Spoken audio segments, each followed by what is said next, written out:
The Chaser Report is recorded on Gadigal land. Striving for mediocrity in a world of excellence. This is the Chaser Report. Hello and welcome to the Chaser Report with Dom and Charles. I'm Charles Firth, and with me today is... Dom Knight, Dom. long live the king, Dom. Charles, long live the king. Isn't it exciting? We've got less than 24 hours to go until the king is coronated. Crowned, but yeah, it's so exciting. Crowned, is that what it's called? Yeah.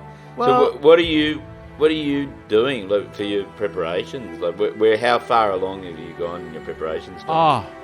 There's bunting everywhere in my house, and I've got all the stuff to prepare the coronation quiche, and I've got on every surface I've printed out the loyalty oath that we've all been asked to say. Yes. A wonderful new way of the king getting us all involved in celebrating and really just expressing our devotion to him and our promise to never become a republic, Charles. I've stocked up on red, white and blue tampons, and we're just as a family just all be waving the tampons as he gets coronated or crowned or whatever it's called. Whatever it is, yeah. More on that in just a moment. I hope you sustain the excitement during whatever that ad was, because it's just so exciting. Well, there's going to be a street party, isn't there, Charles? I imagine the nation will just all head out. Maybe it'll be like put out your tampons, like everyone will just put a little box of Tampax, which is the brand he endorsed back then, out on the street just to say, King Charles, we love you. Yes. We support whatever you want, which is to be a tampon and live in Camilla's pants, I think it was. But I think reincarnated also as a tampon. It's bigger than that, because I don't know about you, Dom, your kids might be different, but, like I've got a 14 and a 12-year-old, and I've said to them, look, it could be years before, it was 70 years between Queen Elizabeth being crowned and her dying. But that could be the same with Charles. Like, he's very young, he's a sprightly, 72-year-old. 74 or something. He could live to 150 easily. 150. He's been waiting that long. Which means, yes. I mean,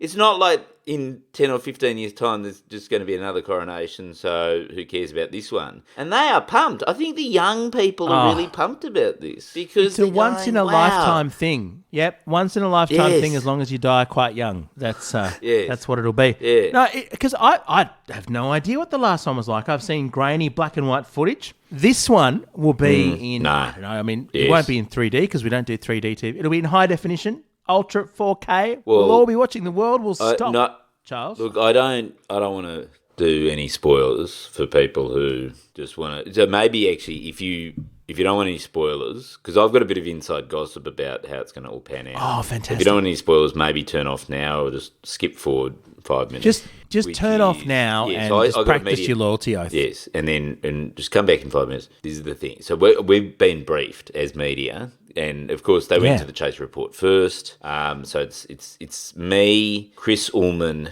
and Peter Harcher are the main points of contact for the media. Of course, they wanted to get all the major satirical media organisations in the fold, right? I love that you think Chris Ullman's still working. He's come back out of retirement just for this one. You get the best, even if they've retired. No, so what they've done, because how King Charles wants to update the coronation, make it a bit more trendy, make it a bit more modern. He does. He wants to make it modern. So what he's going to do is he's going to wear one of those 3D, bubble suits where you can map the movement. Which is, how they made Avatar, where the actors all dressed up in those ping-pong suits. Well, like ping-pong balls attached to them. Yeah. Yes. So, thing is, he'll walk down Westminster Abbey, or wherever it's being done, in that suit, right? And then there'll be real-time graphical overlay of his, costume as a sort of thing, and it can be anything he wants. So we don't know know. Like that's the thing that we don't know. It could be Blue Man from Avatar. It could be I don't know, pasty 74-year-old man. That could be a giant walking tampon. Vader. We just don't know. It could be a feminine hygiene product walking down. That's what it is. Because he's the king, he can do whatever he wants. It's his choice. So that's the hot goss. So look out for that. You may not even notice it. Like if he If he decides that it should just be pasty old white man in his mid-70s, Yes. you might not notice that it's actually all CGI. Very AI, very high-tech, very amazing. Because he's also said he wants everyone to be involved. And I think what that means is if there are any hecklers or anyone who wants to sort of just run across the aisle and maybe get in his way, anyone wants to moon him as he's walking down, during the procession. If anyone wants to get up and just have a good old British schoolboy mooning, that's okay because we're all supposed to be part of it and express our loyalty in our own way. I feel like Prince Harry might have that plan. Surely. I mean, there was all that stuff where he went nude in Vegas. Remember they used to do nudie runs in Vegas and Absolutely. stuff? The drunken rampage. Yeah, absolutely. And that would be modern. That's more modern than, say, just a boring, put your crown on. And take it off along with the rest of your clothes. That's right. And Charles is a pants man. We know this, right? He had an affair. We heard the audio. The world heard the audio intercepted back when mobile phones weren't secure. This is a pants man. He will probably have sex with 3 or 4 different people on the way down the aisle. Just live on television. He doesn't care. Yes. Why not? See, that's what you should do as king, is just use your power for evil. Like Prince Andrew has done. That's what Henry VIII did. Look at Henry. Henry VIII shagged everyone that moved in the palace. He shagged all of the Boleyn girls. This is the tradition. It's about observing the tradition. I think if King Charles isn't just shagging everything that moves constantly, he isn't properly continuing the role of king in the United Kingdom. It's really and we should immediately become a republic. If he doesn't have a sex romp live in Westminster Abbey, Australia should become a republic because he's a disgrace. I think so. What would Henry VIII do? And you got to say, there's only one of Charles's exes who's not around anymore. Whereas by Henry's standards, a lot of them got the chop. Yes. An awful lot of them got the chop. I mean, if I was Camilla, I'd be quite worried that he was going to have 4 or 5 more wives with the time, like Rupert Murdoch would do. Yes. Well, he's a young king, isn't he? He's a sprightly young king. Absolutely. He's got to sow his wild oats now. Absolutely. Is this guy? And they'd be organic wild oats too. That's the important thing. They'd be wonderfully organic. And I'm hoping he'll get his love of homeopathy into the coronation. Actually, Charles, I don't know if you're across these. The king loves homeopathy. It's a huge witchcraft belief that if you make something more and more dilute, it becomes stronger. You know that? You add more water, you make it less strong. Yes. And I really think Charles has done that so successfully with his own personality. Just diluted it so much. Well, I think that's what he's done with the quiche recipe. I made the quiche the other day. Did you taste it? Did you? No. What's it like? It's very watery.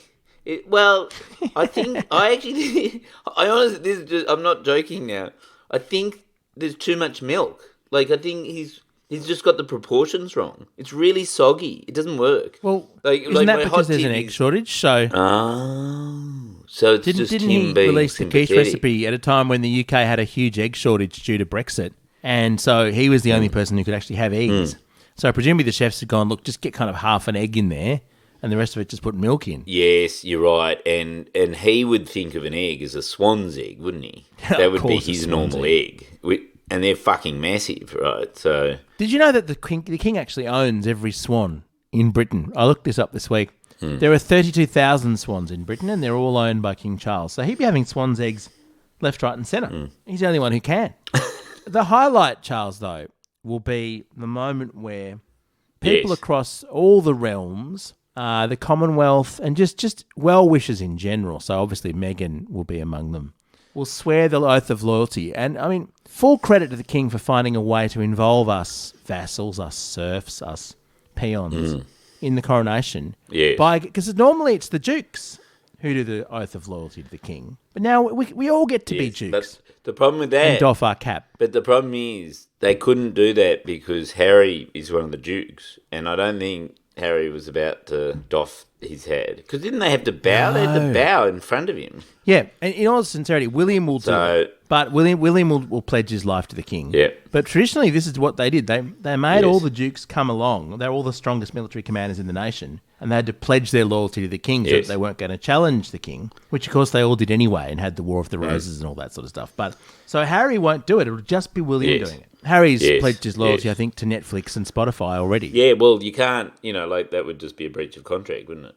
It would be a breach of contract. Pledge it to king. And I assume he's there filming his next reality show, isn't he? That's why he's come. I think he's probably... He wouldn't be going to see Dad. You're sort of coronating for clout, aren't you? How the fuck are we going to get through this ceremony if even talking about it is this tedious? So But horrible. no, the isn't big it? question that came up. I thought you had a quiz. I thought you were going to do a quiz. Yeah, but it's... Are you going to do a quiz? I think we've Shit, actually... is it? Just like the fucking coronation. None of the medical advice contained in the Chaser Report should legally be considered medical advice. The Chaser Report. But the big question that's come up this Okay. week, well, several questions. The first is, why did Anthony Albanese do an interview with Piers Morgan, of all people? And the second is, Yes. having said he was a Republican in that interview, why is he swearing loyalty to the king? He says he's going to take I've got his answers. oath. I actually know. You're in touch. You're in touch which with the is- Albanese camp, I know. Oh yeah, I talk to Albo every day. But no, the thing is, what he didn't want to end his week with the biggest cock that he's been in the same room with being Kyle Sandilands. So he had to go on Piers Morgan. He didn't want to end the week going, oh my God, the biggest cock that I hung out with this week was Kyle Sandilands. So, and then the answer to the Pledge of Allegiance is actually that's huge, right? That's very obvious, which is that statistically there are more than 9 fucking trillion over 65s in Australia still, and they all vote, and they want him to pledge allegiance because they're all fucking monarchists. And the whole reason why...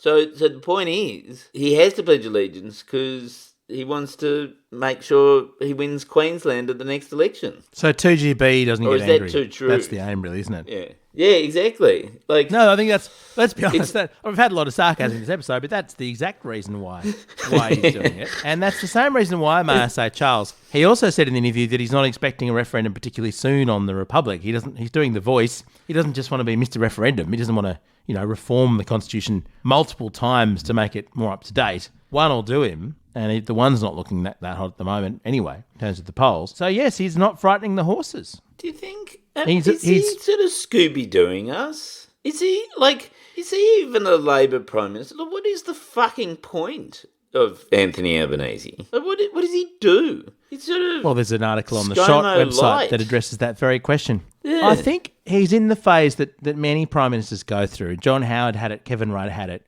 where you don't want to be wrong on any issue. You want every position you take to be the popular one and not really do anything particularly brave. And maybe, to be fair, he is trying to do the voice. So maybe it's just like one brave thing at a time. He's a small target guy. We know he likes having very little skin in the game. So he's doing one thing, the voice, and on absolutely everything else, he's not going to allow himself to be wedged. Is that what he's doing? Including, will you go to Kyle Sandilands' wedding alongside some deeply shady people? Yeah, but in fairness, I think he probably would have done that back in the day. Like, let's remember, like, his factional allies, in the New South Wales Labor Party are now mostly in jail.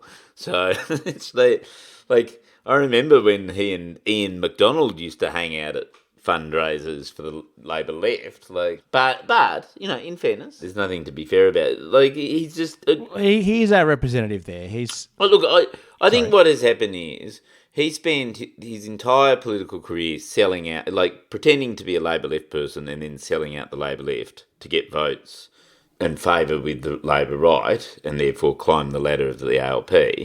Because that's the only thing he's ever done. He's now selling out the general population because that's the only thing he ever does. He's Charles, just he loves... sell out the people who vote for him. He loves fighting Tories. He loves fighting them unless they're being crowned or have a global TV show on Rupert Murdoch's news channels around the world, in which case he just sits down for a posh interview in some sort of palace. No, you know what it is? I reckon he had a chat with King Charles back in October. He found out that King Charles grew up in government-funded housing. And he went, That's what it is. They've bonded. We're the same. They've bonded over growing up with a bit of a sob story, government-funded housing. And that's why it's like, we're peas in a pod. We're the same. And they agree. They seem to fervently agree, Charles, that nobody else will have access to the same houses that they had. Charles isn't sharing the palaces around, and Albo seems not to want to build any more council flats. Mind you, Albo's back in government-funded housing. I mean, that Kirribilli house, that's fully funded by the government. It's basically social housing. That's There you probably go. why That's he's it. We've worked it trying out. to go to the middle all the time. He doesn't want to get kicked out of his government house. Yes, that's it. See, that's why we shouldn't have government housing, because it makes you lazy. Makes you not want to actually do your job. That's why he doesn't do his job, because he's a fucking bludger in government housing. We've solved it. No, I'll swear to that, Charles. I'll swear to that. Yeah, it's at 3 p.m. tomorrow, I think, isn't it? The coronation. Are you Something going like to? that. What are you watching? Well, to be, Are in you all gonna- sincerity, I'm going to be in Tokyo on Saturday, and I think that will be one of the best places in the world to get absolutely no information about the coronation. So I'll have to listen to the episode on Monday. You can talk to someone else who watched it. I'm going on holidays. I'm actually going to be in Perth on Saturday performing Wankonomics. Wankonomics.com for tickets at the Astor Theatre, and that will be good because I'm not even sure people in Perth have electricity or access to basic forms of information. I don't know. They're fairly, as I understand it, they're fairly backward, those sorts of people. That's going to sell the rest of the tickets to Perth. Our Gears from Robo, part of the Iconoclast Network. We'll catch you next week. So yeah.